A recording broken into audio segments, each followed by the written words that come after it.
ఈరోజు రూతు గ్రంథం నుండి కొన్ని మాటలు నేర్చుకుందామండి. బెత్లెహేములో కరువు వచ్చింది. నయోమి కుటుంబం మోయాబు దేశం వెళ్ళిపోయారండి. వాళ్ళకి వాళ్ళే సమస్యకి పరిష్కారం ఆలోచించుకొని అలా చేసేసారండి. ఇందులో దేవుని మాటే లేదు. దేవుని ప్రమేయం లేదు. ప్రభువా మమ్మల్ని ఎలమంటావా అన్న మాటే లేదండి. అసలు బెత్లెహేం అంటే రొట్టెల ఇల్లు. అలాంటి స్థలంలో కరువు ఎందుకొచ్చింది? ఆ రొట్టెలు ఇల్లు కదా! అలాంటి స్థలంలో కరువు వచ్చిందని మనం చదువుతున్నామండి. ప్రజలు దేవునికి విరుద్ధంగా జీవించినప్పుడు దేవుడు కరువు పంపుతాడండి. తెగులు పంపుతాడు. రాజులను రేపి యుద్ధానికి పంపుతాడు.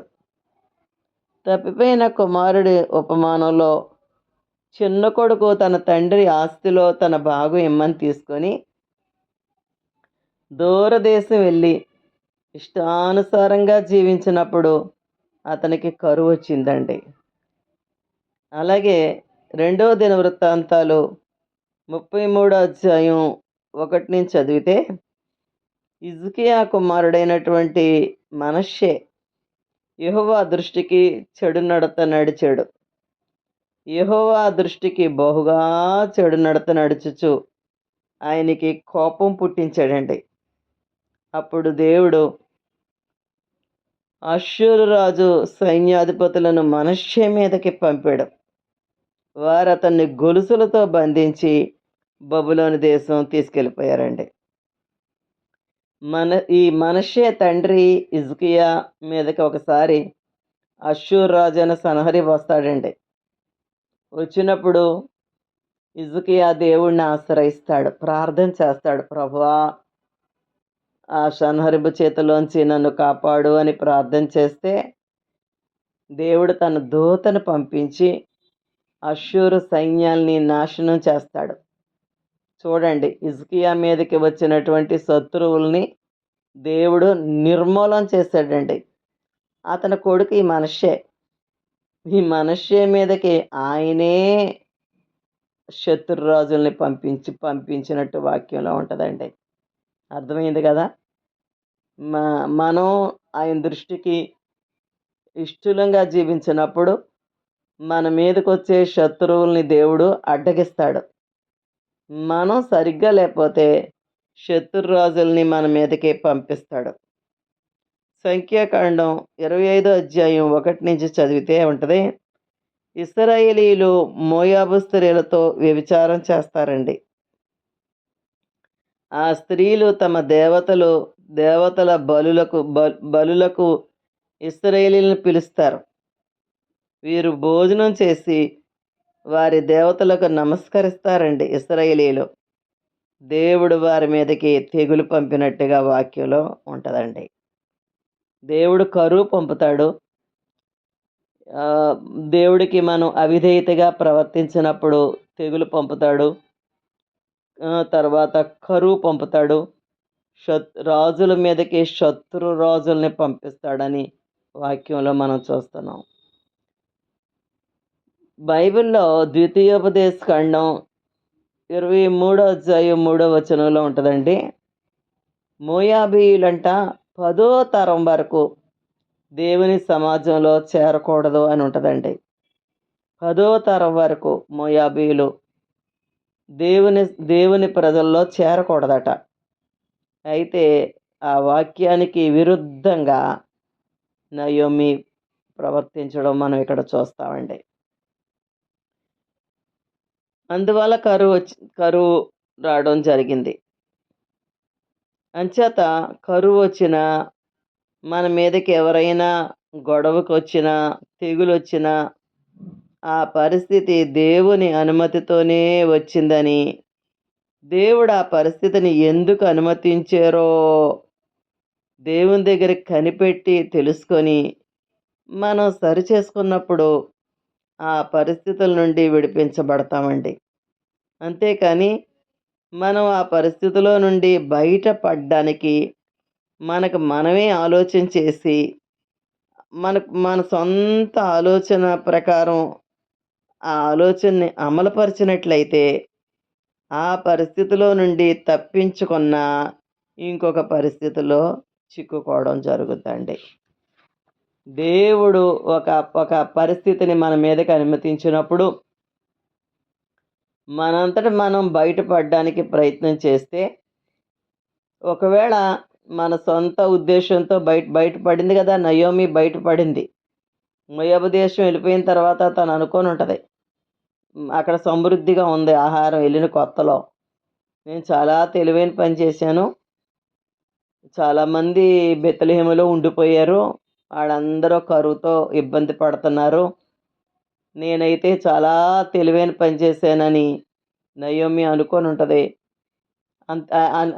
అలాగా సాగిందంటారా? అలాగ సాగలేదు. అప్పుడు ఏం చెయ్యాలా? కరువొచ్చినప్పుడు దేవుడి పాదాలు పట్టుకోవాలా. ఒక సమస్యొస్తే ఏం చెయ్యాలా? ఆయన్ని ఆశ్రయించాలా. ప్రభువా!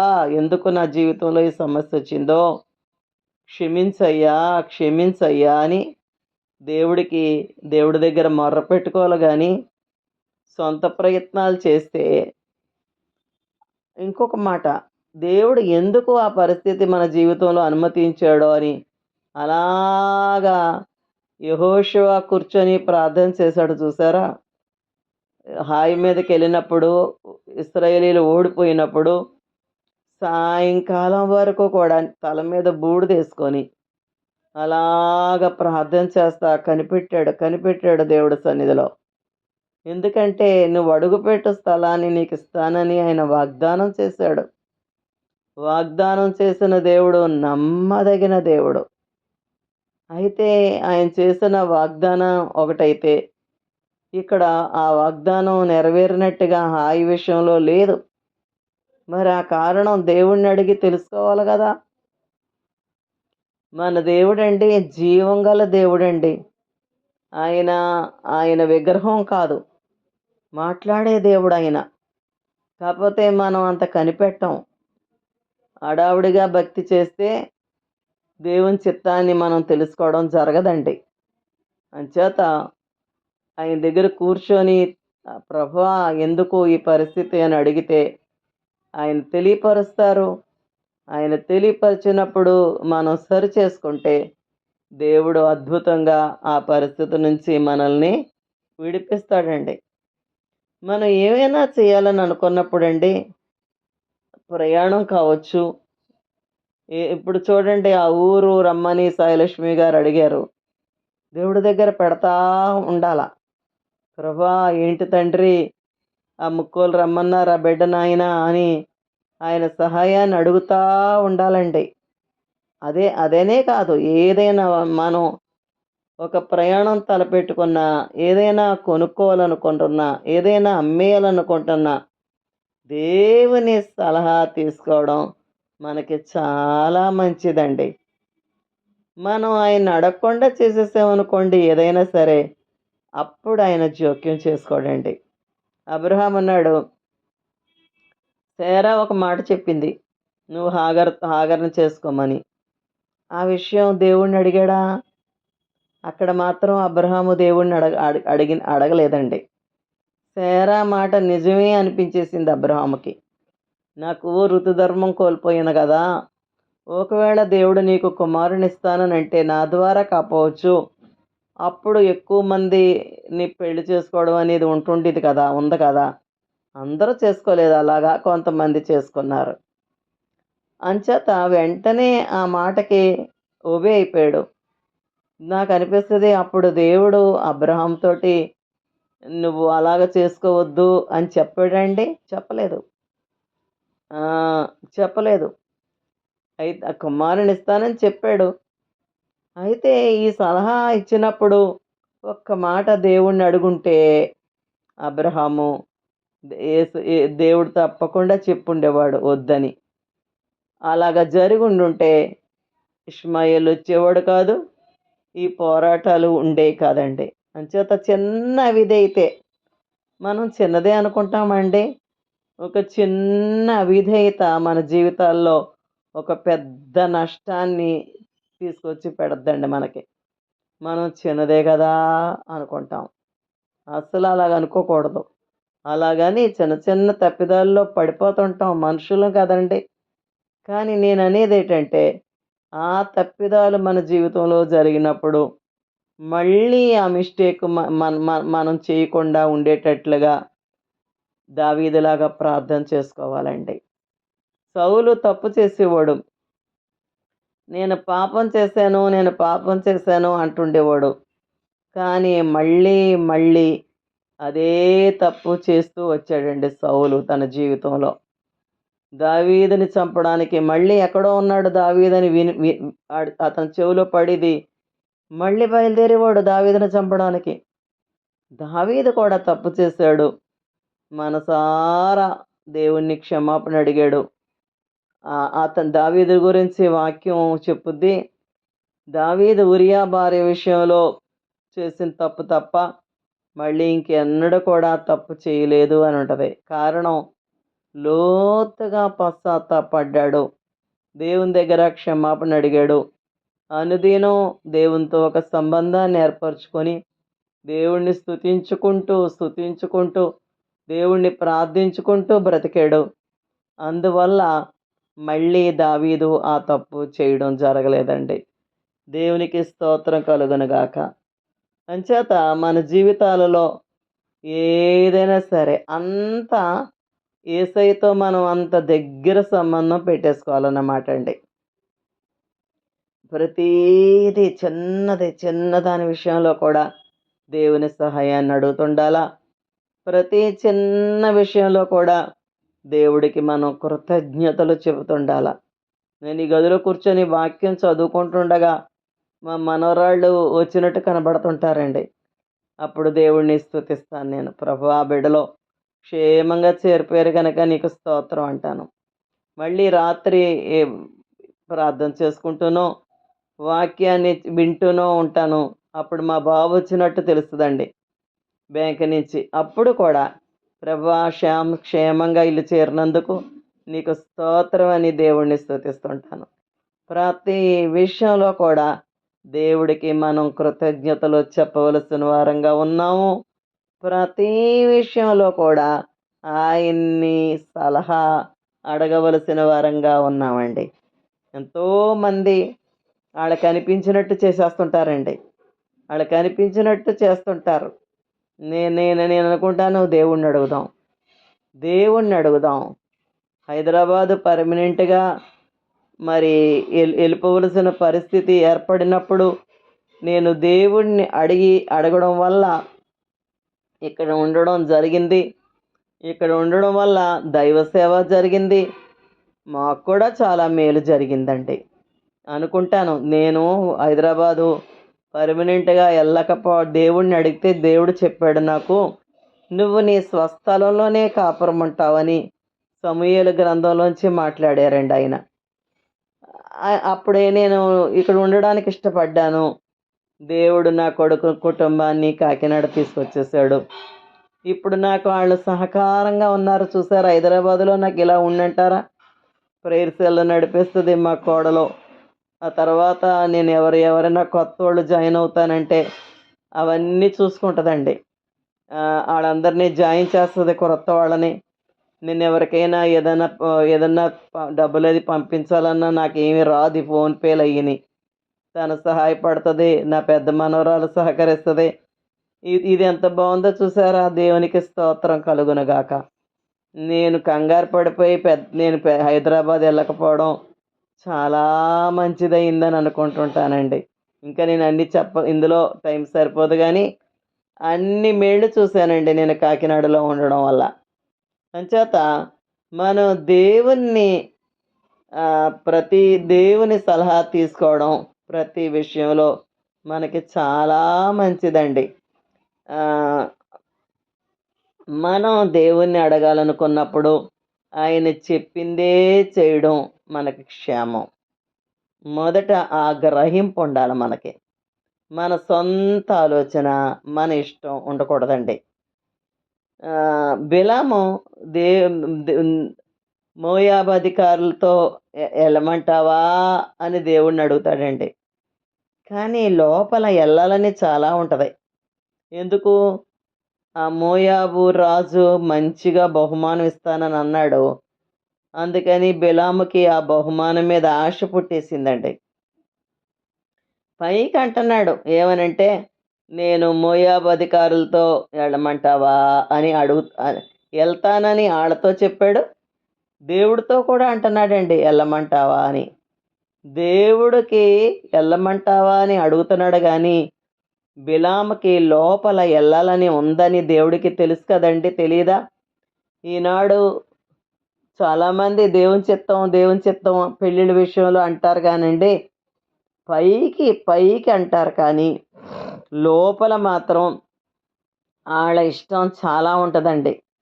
మరి నేను ఈ మాట ఎందుకు చెప్పగలుగుతున్నానంటే, రోజాకైనా, ప్రశాంతికైనా, శ్యామకైనా ముగ్గురు పిల్లలకి కూడా నేను చెప్పగలను. దేవుడు చిత్తాన్ని బయలుపరిచినప్పుడు అలాగ చేసుకున్నానని మీకు చెప్పగలనండి. దేవునికి మహిమ కలుగునుగాక.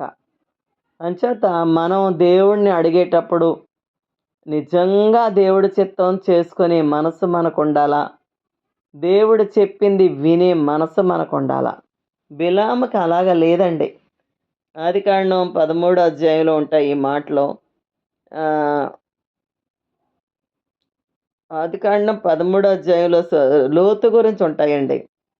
దేవుడు అంటాడు వెళ్ళొద్దు వెళ్ళొద్దు అని చెప్పిన మరలా అడిగి దేవుని చేత ఎళ్ళు అనిపించుకొని వెళ్తాడండి. వెళ్ళి అకాల మరణం పొందుతాడండి బిలాము. చంపబడతాడు ఖడ్గం చేత. అలాగే ఆదికాండం 13 అధ్యాయం 10వ వచనంలో చూస్తే, యెహోవా సొదొమ గొమొర్రా పట్టణాలను నాశనం చేయక మునుపు అని ఉంటుంది వాక్యంలో. దేవుడు వాటిని నాశనం చేయబోతున్నాడు. లోతు కనులెత్తేసరికి ఆ సొదొమ గొమొర్రా పట్టణాలు పచ్చగా కనబడ్డాయి.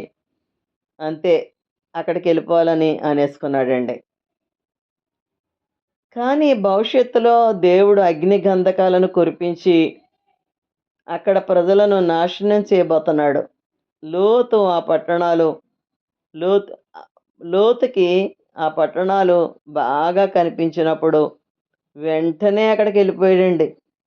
కానీ దేవుణ్ణి అడుగుంటే దేవుడు తప్పకుండా చెప్పుండేవాడండి. ఇంకో మాట అనిపిస్తుంది నాకు. నువ్వు ఇటు వెళ్తే నువ్వు కుడి ప్రక్కకి వెళ్తే నేను ఎడం ప్రక్కకి వెళ్తాను, నువ్వు ఎడం ప్రక్కకి వెళ్తే నేను కుడి ప్రక్కకి వెళ్తాను అని అబ్రహాం అన్నప్పుడు, వద్దు వద్దు పెదనాన్న, నువ్వు ఇటు వెళ్ళమంటే అటు వెళ్తాను అని పెదనాన్నతో అనలేదండి లోతు. అలాగనుంటే నాకు అనిపిస్తుంటుంది అలాగనుంటే అబ్రహాము కళ్ళు మూసుకొని తప్పకుండా ప్రార్థన చేసి ఉండేవాడు. అబ్రహాము దైవభక్తి కలిగినటువంటి వ్యక్తి అయినందువలన, దేవుని చేత నడిపించబడుతున్నటువంటి వ్యక్తి అయినందువలన ఎట్టి పరిస్థితుల్లో కూడా లోతుని సొదొమ గొమొర్రా పట్టణాలకు వెళ్ళమని చెప్పి ఉండేవాడు కాడు. తప్పకుండా అబ్రహాము దేవుని చిత్తంలో నడిపింపులో ఉన్నటువంటి వ్యక్తి కనుక లోతుకి ఆ జీవితం లేదు. అలా లేదు. లోతుకి దేవునితో అలాంటి అనుభవం లేదు. లోతు అసలు ప్రార్థించే వ్యక్తే కాడు. దేవుని చిత్తాన్ని అడిగే వ్యక్తి కాడు. అందువల్ల అతని యొక్క సాక్ష్యం విషాదంగా ముగిసిపోయిందండి. తొందరపడి మనం నిర్ణయాలు చేయకూడదండి.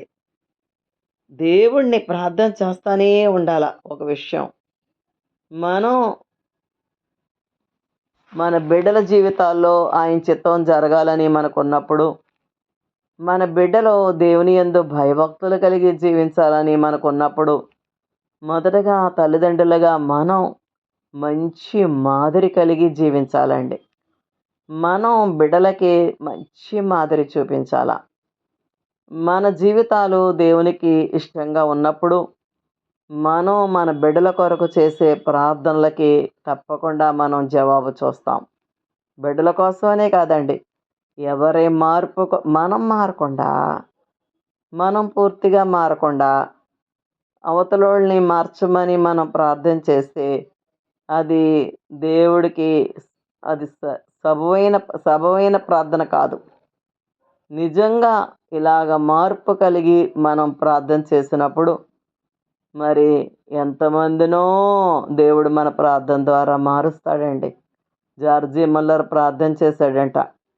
చాలా మంది కోసం ప్రార్థన చేశాడటండి. ఒక బుక్‌లో రాసాడట పేర్లు. అన్ని పేర్లకి టిక్కలేనంట. ఆయన ప్రార్థన ద్వారా వాళ్ళందరూ రక్షించబడిన వారటండి. చివర్లో ఒక ఆయన మాత్రం ఆ రక్షణ పొందకుండానే జార్జి ముల్లర్ చనిపోయాడటండి. అంటే దేవుడు ఎంత నమ్మకస్తుడో చెప్తున్నాను మీకు.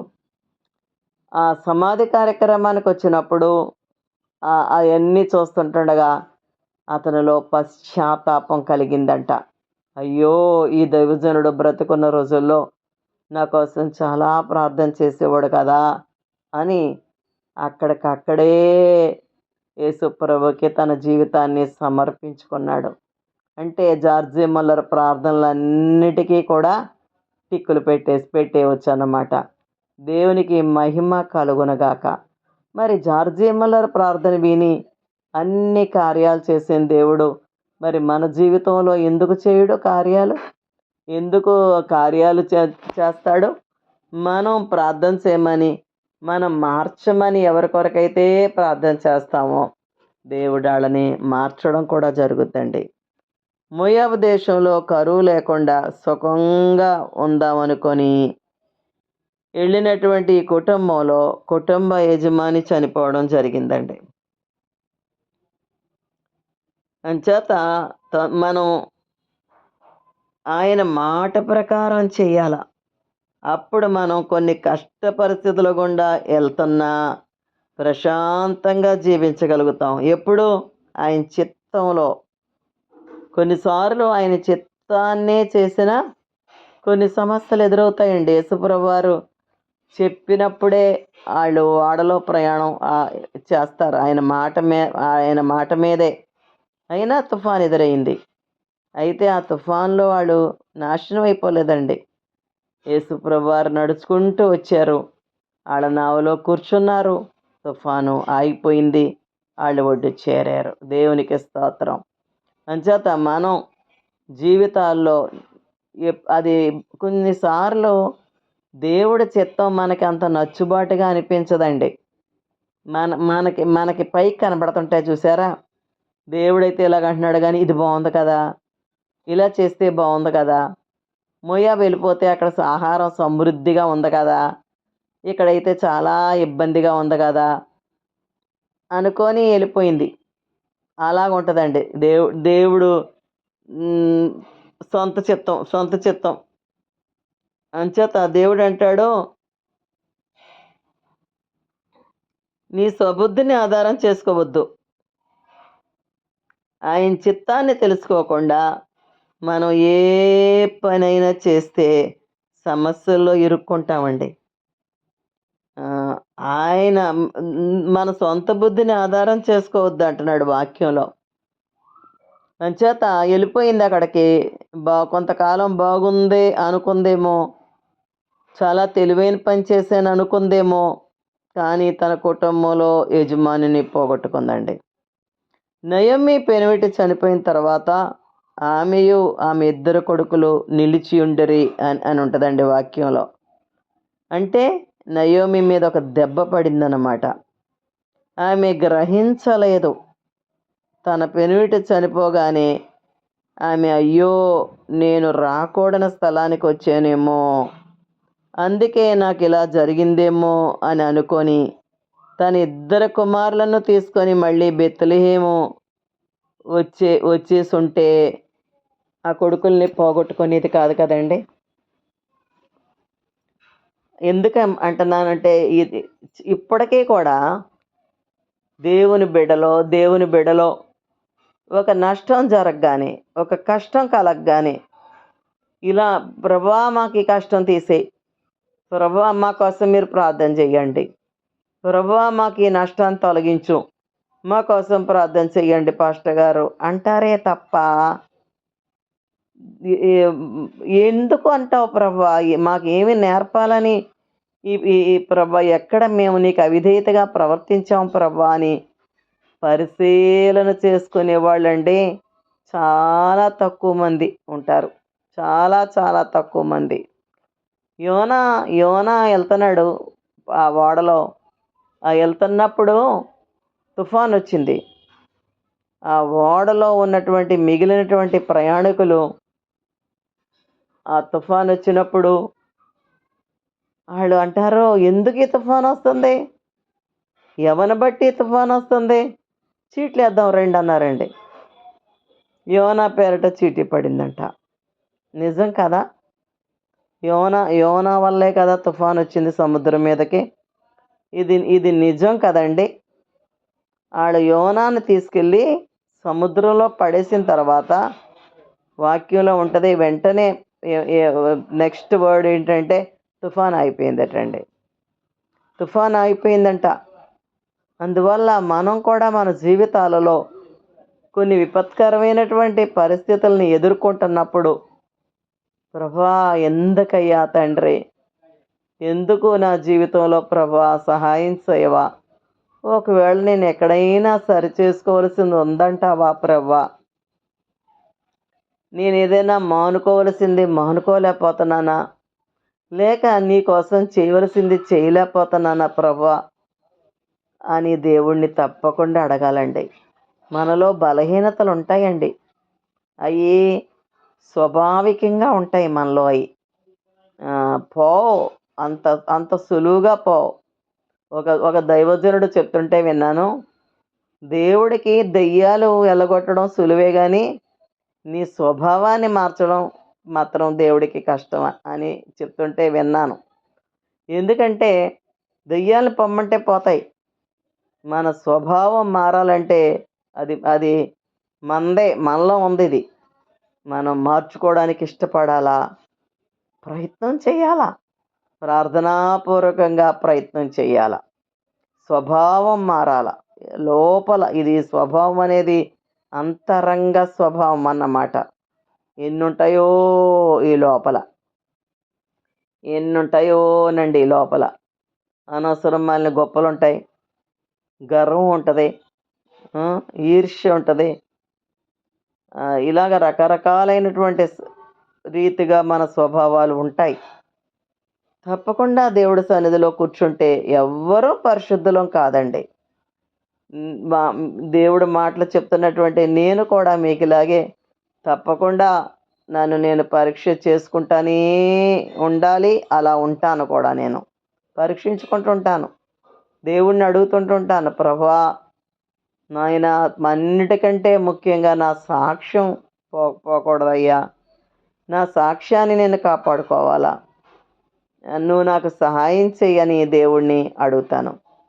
సేవ చేయడం కంటే ముఖ్యంగా నేను నా యొక్క వ్యక్తిగత జీవితం నేను కాపాడుకుంటే నా బిడ్డలకి, నా కోడలకి, నా అల్లుళ్ళకి, నా మనవలకి నేను మాదిరికరంగా ఉండడం జరుగుద్దండి. మీకు నా మాటలో, నా బోధలో మీకు పనికొస్తాయి కానీ నా కుటుంబీకులకి నా బోధ కాదండి కావలసింది. నా కుటుంబానికి నా జీవితం చూస్తారాడు. మీరు నా మాటలు వింటారు, నా కుటుంబం నా జీవితాన్ని చూస్తారండి. అందువల్ల జీవించడం అనేది క్రైస్తవులంగా మనం క్రీస్తు పోలికలోకి ఎదగాలనే గురితో బ్రతికితే మనం జీవించడం నేర్చుకుంటాం.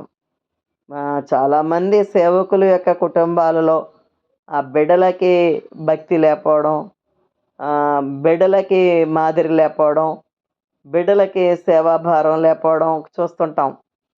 అప్పుడు నాకు అనిపిస్తుంది అన్నమాట, వీళ్ళు సేవ బాగా చేశారు, బయట ప్రపంచానికి వాక్యం బాగానే అందించారు, కానీ వీళ్ళ వ్యక్తిగత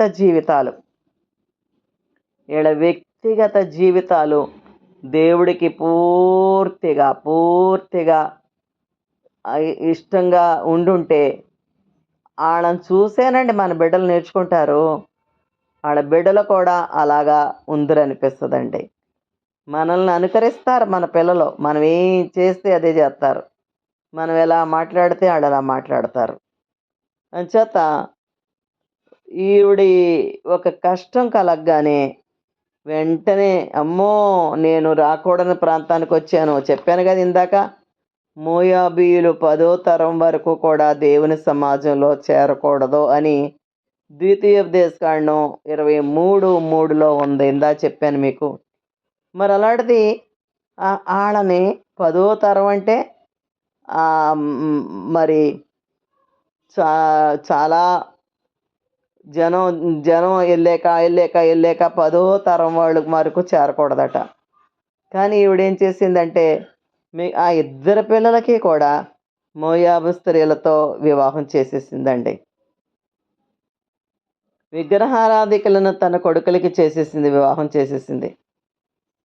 తర్వాత రెండో దెబ్బ పడిందండి. ఇద్దరు కొడుకులు చనిపోయారండి. ఒకేసారి చనిపోయారని నేను అనుకోవటం లేదు. ఒకవేళ ఒకళ్ళు చనిపోయిన తర్వాత అయినా తప్పు గ్రహించుంటే నేను అనుకుంటాను ఇంకొక కొడుకైనా తనకి ఉండేవాడేమో అనుకుంటాను. అయితే ఆహారం కొరకు మోయాబు దేశం వెళ్ళి భర్తని ఇద్దరు కొడుకుల్ని పోగొట్టుకుంది. లోతు కూడా అలాగే చేశాడు. సొదొమ గొమొర్ర పట్టణాల్లో ప్రజలు బహుదుర్మార్గులుగా ఉన్నా సరే అక్కడే ఉండిపోయాడు. శత్రురాజులు ఆ పట్టణాల మీదకి వచ్చి వారిని వారి ఆస్తిని పట్టుకెళ్ళినప్పుడు లోతు ఆ పట్టణాల్లో ఉన్నందున వాళ్ళు లోతు ఆస్తి పట్టుకెళ్ళిపోయారు. అబ్రహాము ఆ రాజుల మీదకి వెళ్ళి లోతు ఆస్తిని తిరిగి తీసుకువస్తే లోతు అయ్యో నేను నా అన్నకి దూరంగా వచ్చేసాను, ఇక్కడి నుండి లేచి మా అన్నకి కొంచెం దగ్గరలోకి వెళ్ళిపోతాను అని అనుకోలేదండి. అప్పట్లో అంత ఎక్కువ జనాభా కూడా లేదు కదండి. అంత నిర్మానుష్యంగా ఉన్న ప్రదేశాలు కదా అయ్యి. అంచేత ఈ సొదొమ గొమొర్రాను వదిలేసి అబ్రహాముకి కొంచెం కొంచెం దగ్గరలోకి లోతు వెళ్ళిపోయి ఉంటే బాగుండేది. కానీ ఆ యొక్క సొదొమ గొమొర్రా పట్టణాలు చాలా వ్యాపార కేంద్రాలుగా ఉన్నాయి. అక్కడ ఆస్తి సంపాదించుకోవడానికి బాగుంది. అంచేత అక్కడి నుంచి కదలలేకపోయాడండి లోతు. చాలా ధనవంతులై ఉంటారు అక్కడ అక్కడ మగపిల్లల్ని వాళ్ళు దుష్టులను బహుదుర్మార్గులనై ఉండరి అని ఉంటుంది వాక్యంలో.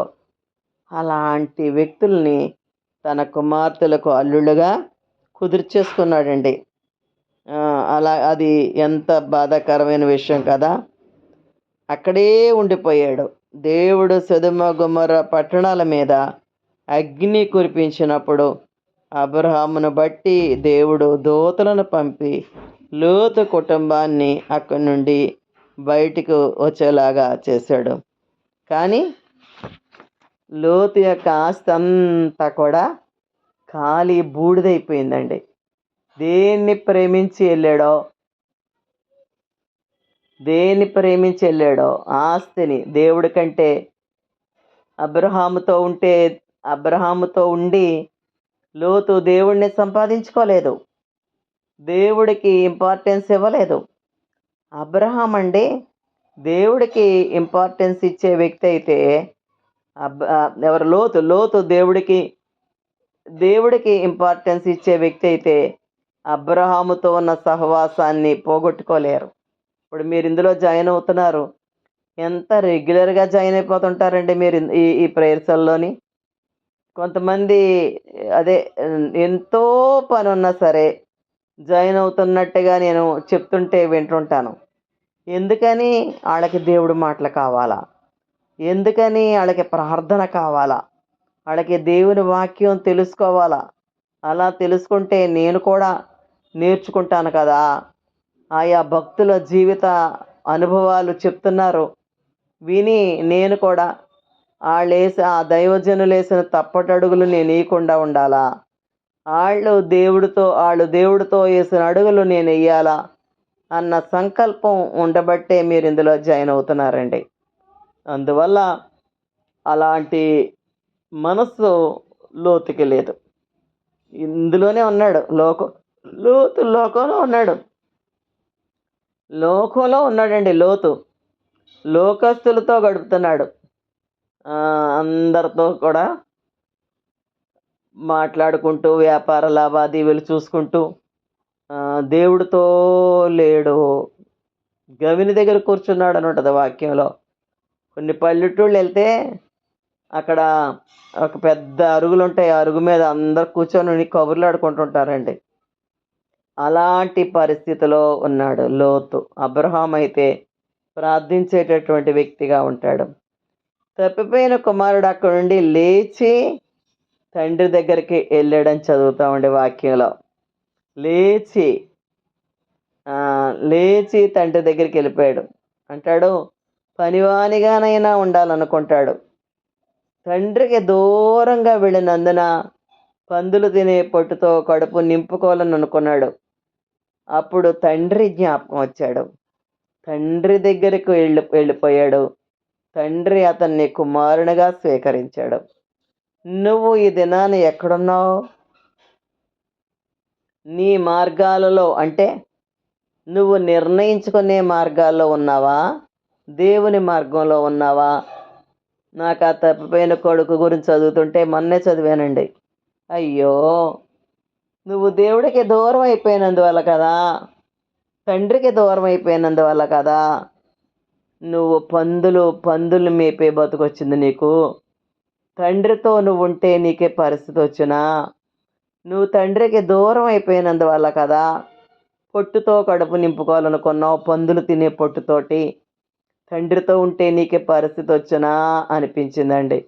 ఈనాడండి మనుషులు దేవుడితో ఉండడానికి ఇష్టపడటం లేదండి. దేవుడికి దూరం అయిపోయినందువల్లే అగచాట్లు పడుతున్నారండి. కొంతమంది సాక్ష్యాలు నాతో చెప్తుంటారండి.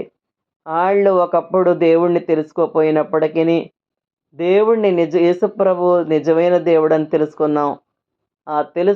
తెలుసుకోకముందు మేము ఇటువంటి చాలా దరిద్రపు స్థితిలో ఉండేవాళ్ళమనో, లేకపోతే చాలా దీన పరిస్థితిలో ఉండేవాళ్ళం అండి. ఒక సహోదరి చెప్పిందండి నాకు ఇలాగా, తలకి రాసుకోవడానికి కొబ్బరి నూనె కొనుక్కొని డబ్బులు కూడా ఉండేవి కావు.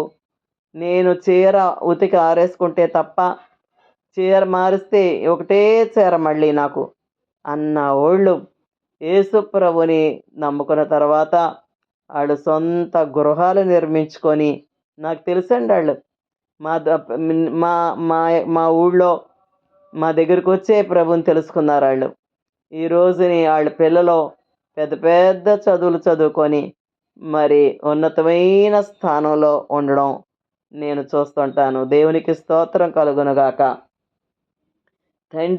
తండ్రితో ఉండాలి మనం. ఇర్మియా 2వ అధ్యాయం 17-19 వచనాల్లో ఉంటుంది, నీ దేవుడైన యెహోవా నిన్ను మార్గంలో నడిపిస్తుంటుండగా నీవు ఆయనను విసర్జించుట వలన నీకు నీవే ఈ బాధ కలుగ చేసుకుంటేవి కదా. మనల్ని నడిపించే మార్గంలో నడాలా. దేవుడు మనల్ని నడిపించే మార్గంలో మనం నడవాలండి. మనం పొరపాట్లు చేస్తే ఏం జరుగుద్దంటే మనం దేవుని మార్గంలో నుండి పక్కకి తొలగిపోయిన వాళ్ళం అవుతాం అన్నమాట. ఆయన మార్గాల్ని వదిలేసిన వాళ్ళం అవుతాం అన్నమాట. ఎందుకంటే ఆయన తప్పులు చేసే దేవుడు కాదు, ఆయన పరిశుద్ధుడు. మనం ఎప్పుడైతే పాపం చేస్తామో పరిశుద్ధుడైనటువంటి దేవుని మార్గాన్ని విడిచిపెట్టిన వాళ్ళం అవుతామండి. అంచేత వాక్యంలో ఉంటుంది, నీ దేవుడైన యెహోవాను విసర్జించుటయు నీకు నా ఎడల భయభక్తులు లేకుండుటయు బాధకు శ్రమకు కారణం అంటున్నాడు. ఇర్మియా 2వ అధ్యాయం 17-19 వరకునండి. చూసారా, నీ దేవుడైన యెహోవాను విసర్జించుటయు నీకు నా ఎడల భయభక్తులు లేకుండుటయు బాధకు శ్రమకు కారణం. అదే చేసింది నయోమి, అదే చేశాడు లోతు. దేవుని బిడ్డలతో ఉన్న సహవాసానికి దూరంగా వెళ్ళిపోకూడదు. దేవుని వాక్యం చదవక ఆయన ఆజ్ఞలను పాటించక కొంతమంది నయోమిలాగే ఇష్టానుసారంగా జీవించి నష్టాల్లో కూరుకుపోయి దేవుని నిందిస్తారట. తిరిగి దేవుడు మాకేం చేయలేదు, మేము ప్రార్థన చేస్తాం, కానీ ఇది ధర్మమా? దేవుని వాక్యం చదవాలా. దేవుని వాక్యం శ్రద్ధగా చదవాల. మనల్ని ఎలా బ్రతకమంటున్నాడు దేవుడు అని చదవాల. మా మనవరాళ్ళకి ఎగ్జామ్స్ అవుతున్నాయని చదువుకుంటున్నారండి.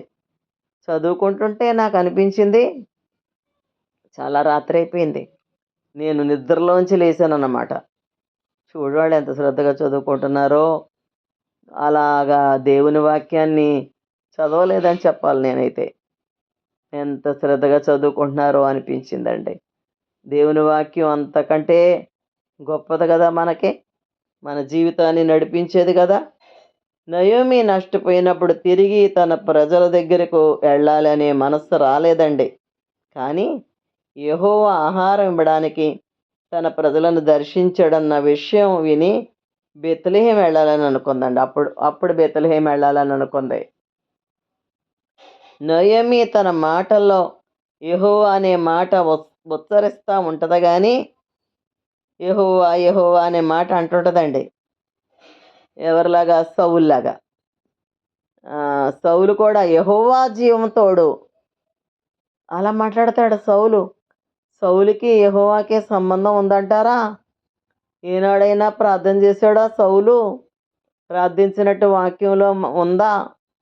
నానా ఎందుకు నువ్వు దావీదును చంపాలనుకుంటున్నావు?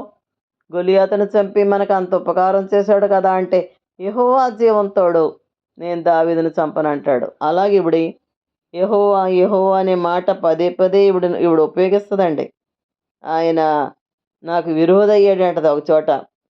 కానీ అంత శరీరానుసారమైనటువంటి మనస్సే దేవుడిచ్చినటువంటి దేశాన్ని ప్రజల్ని విడిచిపెట్టి దేవుని ఆజ్ఞలను ఉల్లంఘించి నష్టపోయిన తనను దేవుడు శ్రమల ద్వారా కష్టాల ద్వారా దర్శిస్తున్నాడనే సత్యాన్ని గ్రహించలేదండి. దేవుడు ప్రేమస్వరూపి. తాను ప్రేమించు వారిని గద్దించి శిక్షిస్తాడు కనుక తన బిడ్డలను సరిచేయడానికి కష్టాలు శ్రమలు రానిస్తాడు. కనుక సమస్య రాగానే సణగడం గొణగడం ప్రార్థన మానేయడం విశ్వాసుల యొక్క లక్షణం కాదు. ఏ పరిస్థితి అయినా సరే ఆయన చేతులకు అప్పగించుకోవాలా. దేవుడు మనల్ని ఎక్కడ పెడితే అక్కడ ఉండాల. శరాదాసివైన హాగరో ఎక్కడి నుండి వస్తున్నావు, ఎక్కడికి వెళుతున్నావు అని అడిగితే, నా యజమానురాలైన సారా యొద్ద నుండి పారిపోతున్నానని చెప్పినప్పుడు యెహోవా అంటాడు, నీ యజమానురాలి యొద్దకు తిరిగి వెళ్ళము, ఆమె చేతి క్రింద అణిగి ఉండుమని చెప్తాడు. బెత్లెహేములో తను చూడడానికి వచ్చిన వారితో నయోమి చెప్పుద్ది, నన్ను మధురం అనొద్దు, నన్ను మారా అనండి అంటదండి. అన్ని విషయాల్లో దేవుని నిందించింది కానీ తాను చేదుగా మారానని, అప్పుడు మాధుర్యాన్ని పోగొట్టుకున్నానని గ్రహించిందండి. నిన్ను నన్ను మధురంగా ఉండాలనే ఈ మాధుర్యాన్ని ఇతరులకు అందించాలని దేవుడు కోరుతున్నాడు. అయితే అనేక మంది చేదునే కలిగి ఉంటున్నారు కాదా. నయోమి తన స్థితిని గ్రహించుకుంది. కొందరు విశ్వాసులు తమ స్థితిని గ్రహించలేకపోతున్నారండి. నయోమి బెత్లెహేం వెళుతుంటే రూతు తాను కూడా నయోమితో వస్తానని అంటది. రూతు బెత్లెహేం వెళ్ళింది, పరిగేరుకొని అత్తను పెంచింది. తర్వాత తను బెత్లెహేములో ఆ రూతుని ఎప్పుడైతే నయోమి తను చేదుగా మారేనని తను అర్థం చేసుకుందో దేవుడు నయోమికి రూతునిచ్చాడు. రూతుకి బోయజుతో వివాహం జరుగుద్ది, మళ్ళీ కుమారుడు పుడతాడు. ఆ రీతిగా దేవుడు నయోమిని సంతోషింపచేశాడు. మోయాబీయురాలైనటువంటి రూతు వంశావళిలో చేరింది. ఆవిడ పేరు మీద పరిశుద్ధ గ్రంథంలో రూతు పేరు మీద ఒక గ్రంథమే రాయబడింది. దేవునికి మహిమ కలుగునుగాక.